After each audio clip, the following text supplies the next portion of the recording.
DJ Tião Brasil.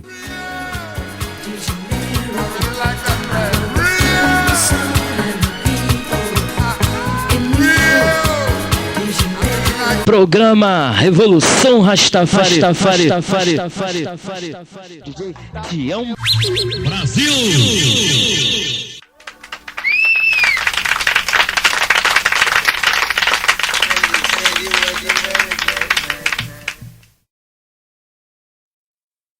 This is the story of your enslavement, how it came to be, and how you can finally be free. Like all animals, human beings want to dominate and exploit the resources around them. At first we mostly hunted and fished and ate off the land, but then something magical and terrible happened to our minds. We became, alone among the animals, afraid of death and of future loss. And this was the start of a great tragedy and an even greater possibility. You see, when we become afraid of death, of injury and imprisonment, we become controllable and so valuable in a way that no other resource could ever be. The greatest resource for any human being to control is not natural resources or tools or animals or land, but other human beings. You can frighten an animal because animals are afraid of pain in the moment, but you cannot frighten an animal with a loss of liberty, with torture or imprisonment in the future, because animals have very little sense of tomorrow. You cannot threaten a cow with torture or a sheep with death. You cannot swing a sword at a tree and scream at it to produce more fruit, or hold a burning torch to a field and demand more wheat. You cannot get more eggs by threatening a hen, but you can get a man to give you his eggs by threatening him. This human farming has been the most profitable and destructive occupation throughout history, and it is now reaching its destructive climax. Human society cannot be rationally understood until it is seen for what it is: a series of farms where human farmers own human livestock. Some people get confused because governments provide healthcare and water and education and roads, and thus imagine that there is some benevolence at work. Nothing could be further from the reality. Farmers provide healthcare and irrigation and training to their livestock. Some people get confused because we are allowed certain liberties and thus imagine that our governments protect our freedoms.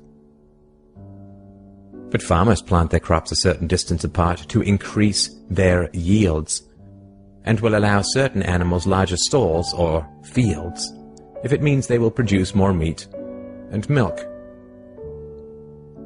In your country, your tax farm, your farmer grants you certain freedoms, not because he cares about your liberties, but because he wants to increase his profits.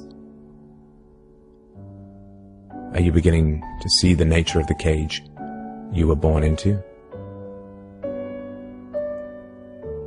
There have been 4 major phases of human farming. The first phase in ancient Egypt was direct and brutal human compulsion.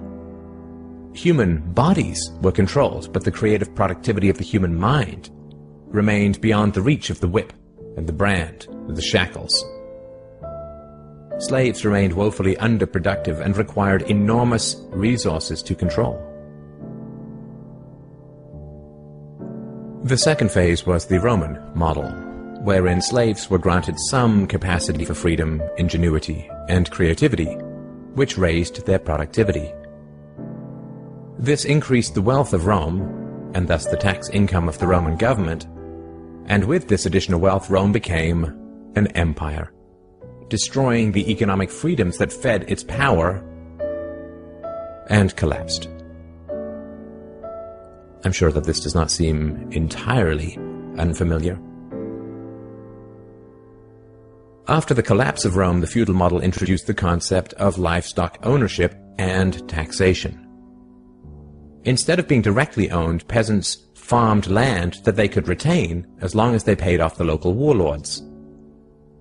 This model eventually broke down due to the continual subdivision of productive land and was destroyed during the enclosure movement when land was consolidated and hundreds of thousands of peasants were kicked off their ancestral lands because new farming techniques made larger farms more productive with fewer people. The increased productivity of the later Middle Ages created the excess food required for the expansion of towns and cities, which in turn gave rise to the modern democratic model of human ownership. As displaced peasants flooded into the cities, a huge stock of cheap human capital became available to the rising industrialists. And the ruling class of human farmers quickly realized that they could make more money by letting their livestock choose their own occupations. Under the democratic model, direct slave ownership has been replaced by the mafia model. The mafia rarely owns businesses directly, but rather sends thugs around once a month to steal from the business owners.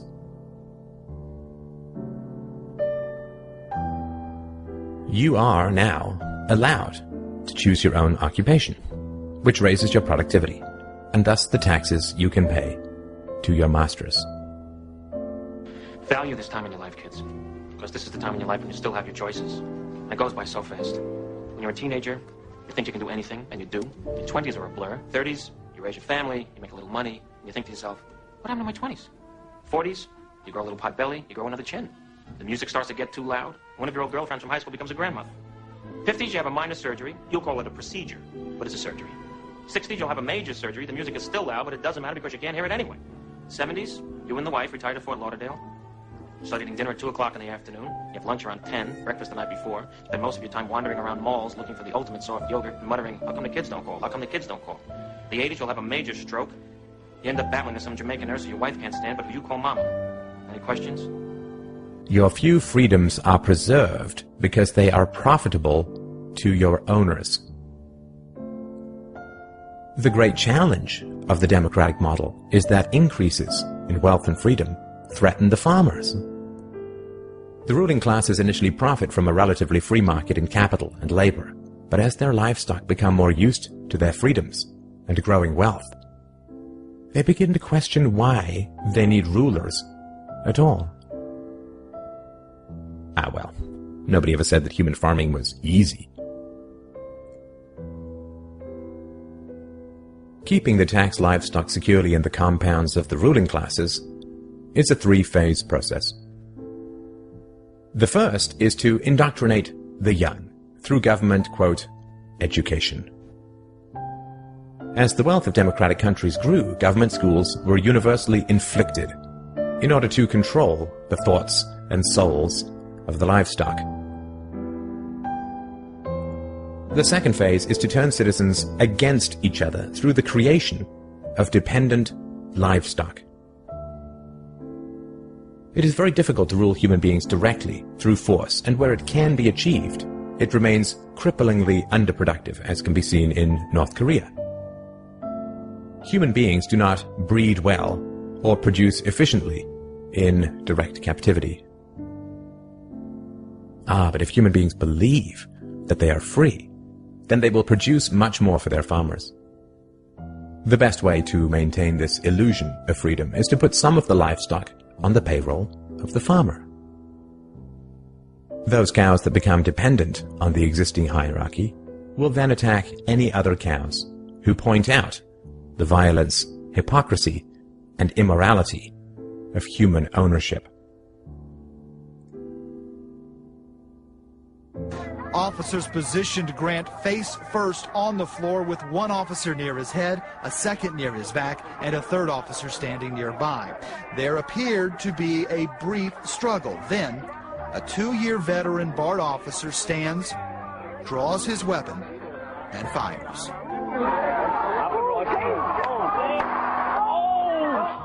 Freedom is slavery, and slavery is freedom.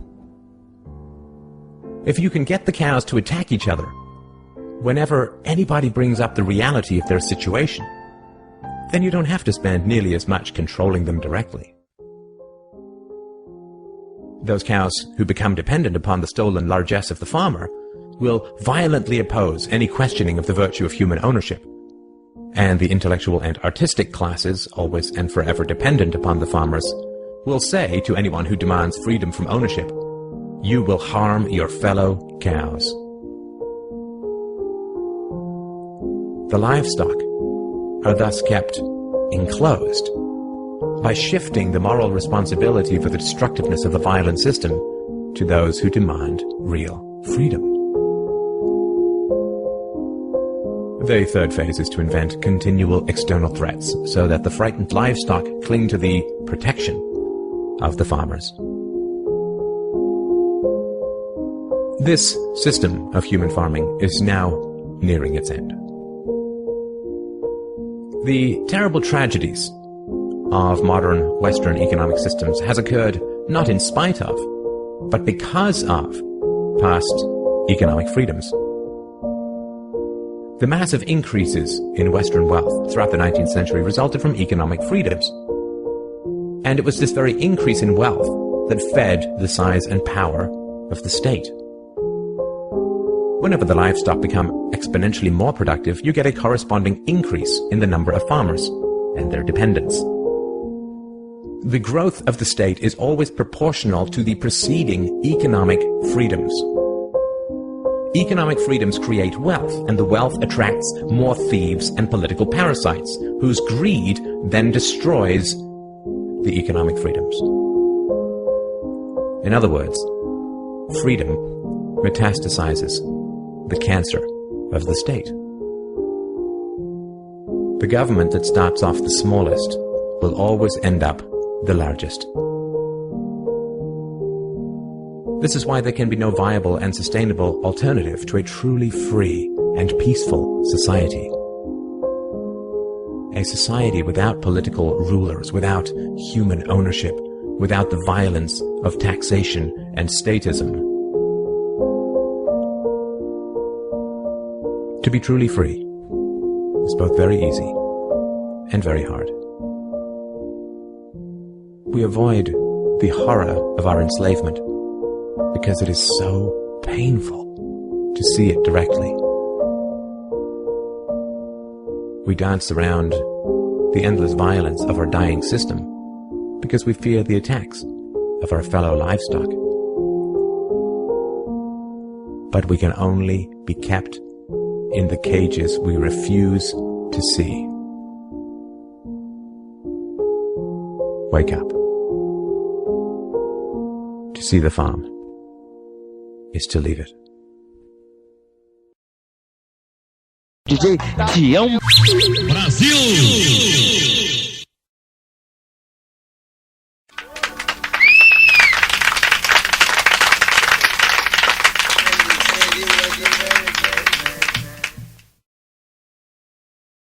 DJ Tião, Brasil.